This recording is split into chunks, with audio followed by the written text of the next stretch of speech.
আকাশবাণী কলকাতা। স্থানীয় সংবাদ পড়ছি শাশ্বতী দত্ত।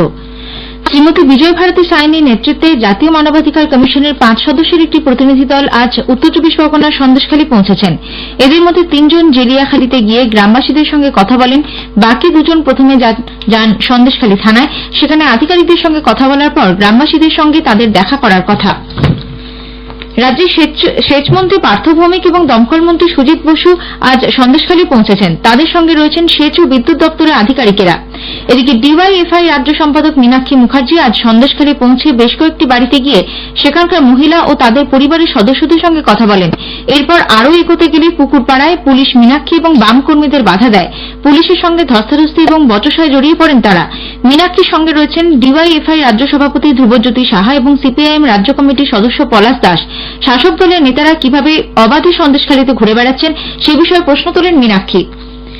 সন্দেশখালী বেরমজুরের হালদারপাড়ায় গ্রামবাসীদের বিরুদ্ধে বিনয় সর্দার নামে এক তৃণমূল কংগ্রেস নেতার পরিবারের সদস্যদের ধাওয়া করার অভিযোগ উঠেছে। পুলিশ গিয়ে পরিস্থিতি নিয়ন্ত্রণে আনে। বেশ কয়েকজন গ্রামবাসী আটক হয়েছেন বলে জানা গেছে। উল্লেখ্য, শেখ শাহজাহানের ভাই শেখ সিরাজউদ্দিনের মাধ্যমে জোর করে জমি দখলের অভিযোগ রয়েছে শাসক দলের নেতা বিনয় সর্দারের বিরুদ্ধে। কলকাতায় এলেও সন্দেশখালী যাচ্ছেন না বিজেপির জাতীয় মহিলা মোর্চার সভানেত্রী ভানাতি শ্রীনিবাসন। কলকাতায় দলীয় কর্মীদের সঙ্গে বৈঠক করবেন তিনি। বিমানবন্দরে আজ সকালে তাকে স্বাগত জানান বিজেপি রাজ্য মহিলা মোর্চার সভানেত্রী ফাল্গুনী পাত্র। বিজেপি রাজ্য সভাপতি সাংসদ সুকান্ত মজুমদার সন্দেশখালী ঘটনায় ফের একবার রাজ্য প্রশাসনের সমালোচনা করেছেন। সাংবাদিকদের আজ তিনি বলেন, রাজ্য সরকার এমন কিছু লুকোনোর চেষ্টা করছে যা সামনে এলে মানুষ শাসক দলের আসল চেহারা বুঝতে পারবে। বিরোধী দলগুলিকে সন্দেশখালীতে যেতে দেওয়া না হলেও তৃণমূল কংগ্রেস সেখানে যেতে পারছে। স্থানীয় মানুষ প্রশাসনের উপর ক্ষুব্ধ বলে দাবি করেন তিনি।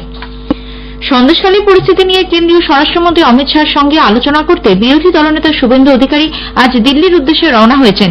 বিমানবন্দরে সাংবাদিকদের আজ তিনি বলেন, রাজ্য পুলিশ সন্দেশখালীতে প্রশাসনের পরিবর্তে দলের হয়ে কাজ করছে। মহিলাদের উপর নির্যাতন, জোর করে জমি দখলের মতো বিষয়ে মানুষ বিজেপিকে ভরসা করছে বলে শ্রী অধিকারী দাবি করেন।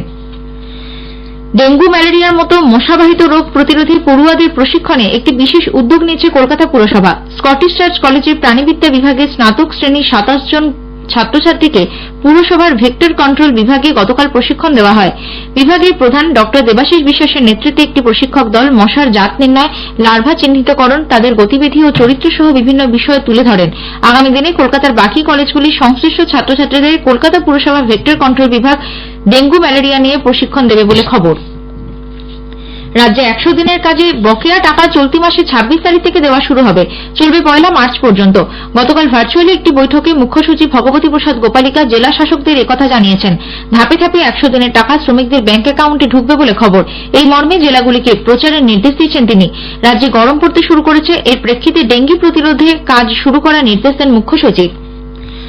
দক্ষিণ চব্বিশ পরগনার বারুইপুর পূর্ব বিধানসভা কেন্দ্রের হারদহ এলাকায় রোহিঙ্গাদের বসবাস সম্পর্কে খোঁজ নিতে 6 সদস্যের একটি কেন্দ্রীয় প্রতিনিধি দল আজ সেখানে যায়। এই এলাকায় বেশ কিছু রোহিঙ্গা বাস করছে বলে আগাম খবরের ভিত্তিতে যা যাচাই করতে এই সফর। তবে কোনো রোহিঙ্গার খোঁজ না মিললেও সদ্য রান্না করা খাবারের চিহ্ন সেখানে দেখেন প্রতিনিধি দলটি। দলের এক সদস্য বলেন, आज हरदा आए हुए हैं, हमारी टीम आई हुई है और हमने ये पूछताछ करनी थी कि हम एक जगह गए जहां हमें पता चला अवैध माइग्रेंट जो रोहिंग्याज हैं उनको संरक्षण दिया जा रहा है, अवैध बनाने की कोशिश कर रही है। हम जब गए तो पूरा बाहर से कही लगी थी कि हमें ऐसा झूठा दिखाएं कि कोई रहता नहीं है इस घर में। तो हमने पीछे की ओर से हमने एंट्री की और हमने देखा कि खाना पका हुआ 10-15 लोग का खाना वो था, भात जो पड़ा था। तो हमारी पूछताछ का जवाब दे देते, अपनी तरफ का दे देते कि जो भी बात है। और भागने से जिसे कहते हैं हमारी एक शक बढ़ गया है कि कोई गलत चीज हो रही है यहाँ। পুরুলিয়ার বলরামপুর থানার চাকুলিয়া গ্রামে একটি কুয়ো থেকে আজ এক মহিলার পচাগলা দেহ উদ্ধার হয়। লেচা মাঝি নামে বছর 48-এর ওই মহিলা মানসিক অবসাদে ভুগছিলেন বলে খবর। গত কয়েকদিন ধরেই নিখোঁজ ছিলেন তিনি। ঘটনার তদন্ত করছে পুলিশ। স্থানীয় সংবাদ শেষ হলো।